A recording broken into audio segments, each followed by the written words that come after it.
Le journal de Marie. Chapitre 1. Marie, attends-moi, je n'ai même pas eu le temps de refaire mes lacets. Pourquoi tu vas si vite? Tu veux réviser tes tables de multiplication pour le contrôle de demain? Marie, je te parle. Les tables? Non, ça attendra. J'ai un truc urgent à faire et ça ne te regarde pas, répond Marie sans ralentir ni se retourner. Aujourd'hui, en rentrant de l'école, Marie est si pressée qu'elle ne marche pas, elle court. Et Basile, son meilleur ami, a du mal à la suivre. En arrivant chez elle, Marie refuse qu'ils goûtent ensemble comme à leur habitude et elle le plante sur le palier en lui refermant la porte au nez. Basile n'en revient pas. Il commence par s'inquiéter un peu, manque de sonner, puis se ressaisit. Il hausse les épaules en se disant, pour se rassurer, « Je ne comprends pas toujours tout », et il se dirige vers la porte d'en face pour rentrer chez lui. Marie fonce dans sa chambre.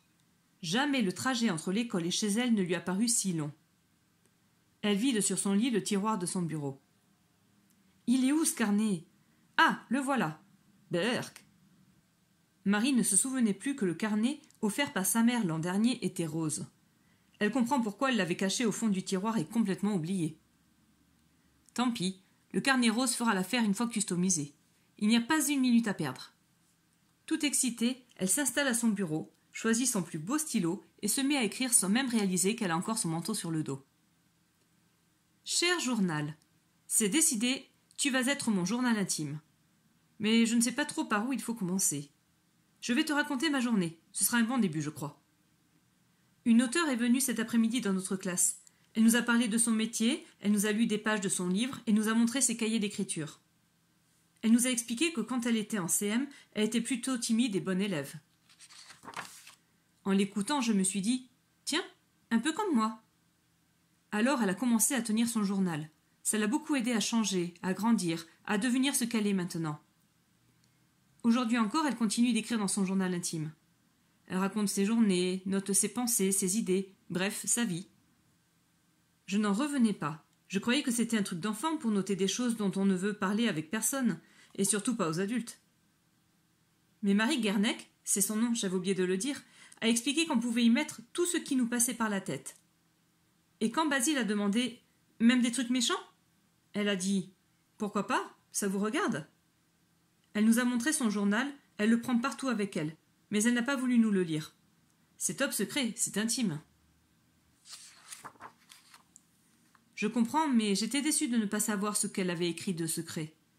D'ailleurs, je me demande si ce qu'il y a dans la tête d'un auteur est si différent de ce qu'il y a dans la tête des autres gens, des gens comme maman ou moi. Je lui ai demandé si elle prenait aussi des photos pour les coller dans son journal. Elle m'a dit que non, mais que c'était une bonne idée. Moi, c'est ce que je vais faire, mais je ne lui ai pas dit. Je ne voulais surtout pas que quelqu'un sache que j'allais tenir un journal, ni elle ni les autres, et surtout pas Basile.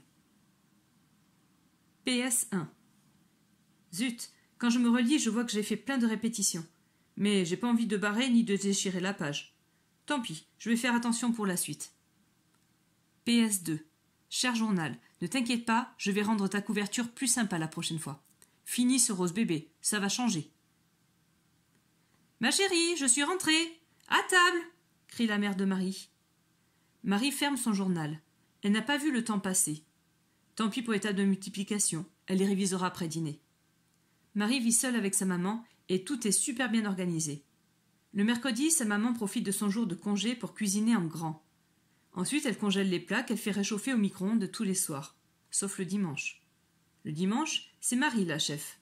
Elle pioche dans le réfrigérateur et les placards pour préparer un pique-nique géant, toujours froid, car se servir du four ou des plaques de cuisson lui est interdit. Trop dangereux, paraît-il. Ça désespère un peu Marie qui a l'impression, dans ces cas-là, qu'on la prend encore pour un bébé. Mais elle ne veut pas faire de peine à sa mère, alors elle ne dit rien. Basile la taquine parfois sur le sujet, mais jamais méchamment, d'autant que chez lui, c'est souvent lui qui cuisine. Au dîner, Marie raconte avec enthousiasme la visite de Marie Guernec en classe. « C'est bien si ça pouvait donner le goût de lire à ceux qui sont trop jeux vidéo, dit sa mère. Moi, ce qu'elle m'a donné, c'est surtout l'envie d'écrire, pense Marie, déjà impatiente de retrouver son journal intime. Au moment du dessert, sa mère change soudainement de sujet. « Marie, tu as la frange dans les yeux, il faut vraiment faire quelque chose. »« Ouf, La sonnerie du téléphone retentit et délivre Marie qui se précipite pour répondre. « C'est Basile, c'est pour les devoirs, dit-elle à sa mère, en s'isolant dans sa chambre avec le combiné. « Comme si c'était pas plus simple qu'il vienne sonner à la porte, marmonne sa mère. » La mère de Marie a pour habitude de parler toute seule, au point que, parfois, personne ne lui répond, car on ne sait plus quand elle se parle à elle-même ou quand elle s'adresse aux autres. Pour connaître la suite de l'histoire, lis vite le livre Le journal de Marie de la collection Je suis en CM, disponible dans la bibliothèque de la classe.